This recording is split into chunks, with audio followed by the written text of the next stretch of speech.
Hello everyone, today I will talk about the bones of hand. Uh, the bones of hand, as we know, from end of radius and ulna, we have our wrist. In our hand, we have 27 bone.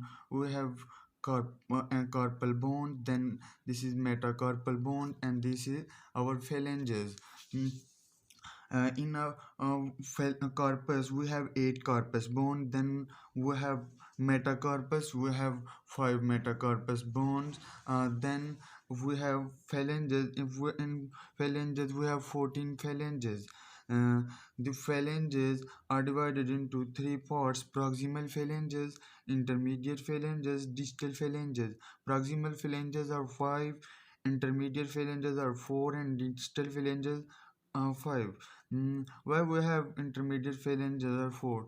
Uh, because in fingers we have in proximal phalanges, intermediate phalanges, and distal phalanges. But in thumb we have just proximal and distal phalanges. That's why we have just 4 intermediate phalanges. Now we'll talk about corpus bones. We have 8 corpus bone. I will explain later how we can easily remember the names of these bones. Uh, how we can easily memorize the names of these bones. As we know, we easily remember S L T P T T C H. Scaphoid bone, L lunate, T trichotrum, P pisiform, then trapezium, T trapezoid, and capitate and hamate. This is our corpus bones. Uh, Corpus bones are divided into 2 rows, say first row and second row. Now we'll talk about the shape of these bones. Mm, the scaphoid bone are board shape on frontal view. On frontal view,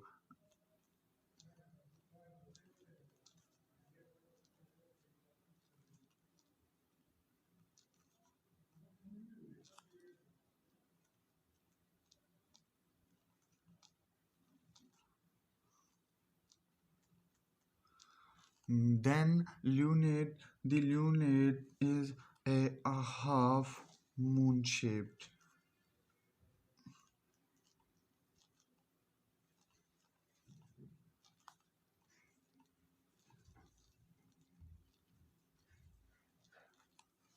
Then I will talk about trichotrum. The trichotrum are triangular.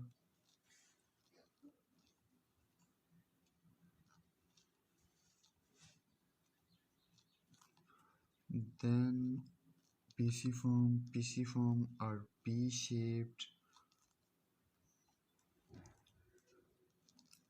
Then we have trapezium are P-shaped. So guys, the trapezium are table shaped,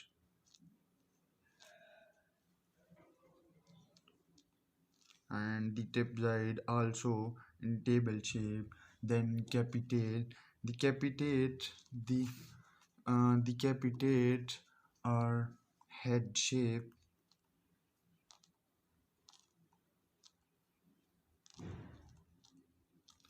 Then hamate. The hamate is with the hook. So guys, as we know, uh, uh, the corpus bones are 2 rows, first row and second row. The first row from this, then this is second row. First row, as we know,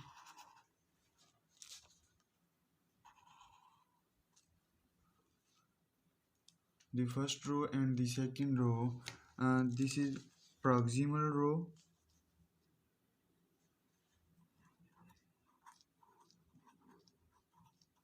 This is proximal row of purple bone, and this is the distal row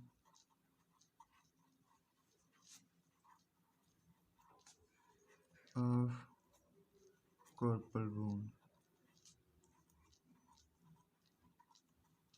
This is just a row. Scaphi, lunate, trichotrum, and pisiform are in proximal row, and the trapezide, trapezium, trapezide, capitate, and hamate. This is in distal row. Uh, Now I will explain you how we can easily memorize the names of these bones.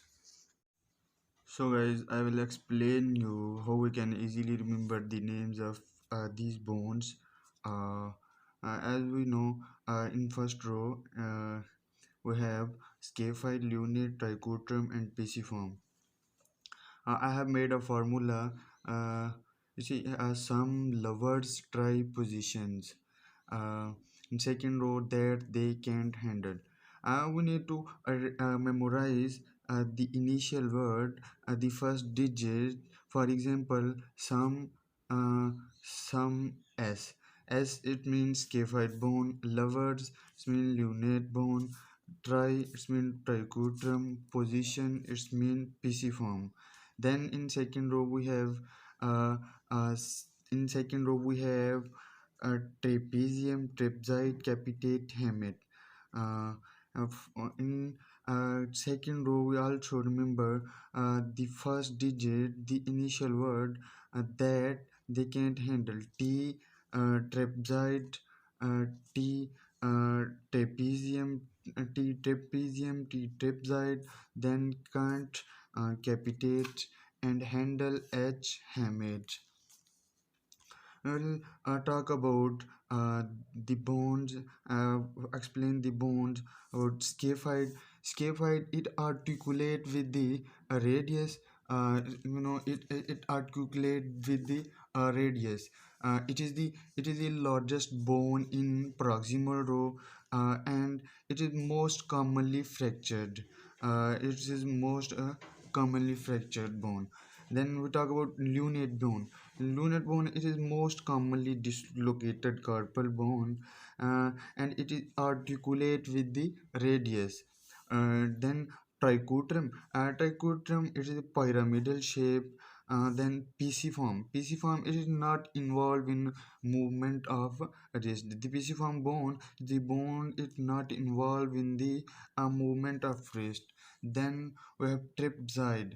Trapezide, it articulate with four bones. First and second metacarpal, scaphoid, and trapezide. In trapezide, it is the smallest bone in distal row. It is the smallest bone, as we know. It is the smallest bone in distal row. And trapezide, it articulate with four bones. And second metacarpal, it is trapezium, capitate, and scaphoid. Then capitate, it articulate with five bones. It is the largest bone of carpal bones. As we see in distal row, capitate, it is a head shaped bone. So it is the largest bone of carpal bones. Then hamate frequently fracture. It articulate with five bones. So guys, I hope easily. I hope you can easily remember the names of these bones. Uh, Let me show you a diagram. And this is our carpal bones. As we know, we have eight carpal bones. First, second, third, and fourth: scaphoid, lunate, trichotrum, and pisiform. In Latin we call scaphoidum, and in Latin lunate, lunatum, trichotrum, and pisiformi in Latin. Then uh, 1, 2, 3, 4, and it's 5 carpal bone, 6, 7, and 8. uh, in 5 trapezium, trapezoid, captate, hamate. And this is a metacarpal bone. As we know, we have 5 metacarpal bone. First, second, uh, we have 5 metacarpal bones. One, 2, 3, 4, or 5. This is metacarpal bones. Then we have phalanges. As we know, we have phalanges, five proximal, distal, and intermediate and distal. We see in thumb we have just proximal phalanx and in distal phalanx. But in fingers we have proximal, intermediate, and distal phalanx. So guys, I hope this video is helpful for you. If you like this video, subscribe to my channel. Thank you guys.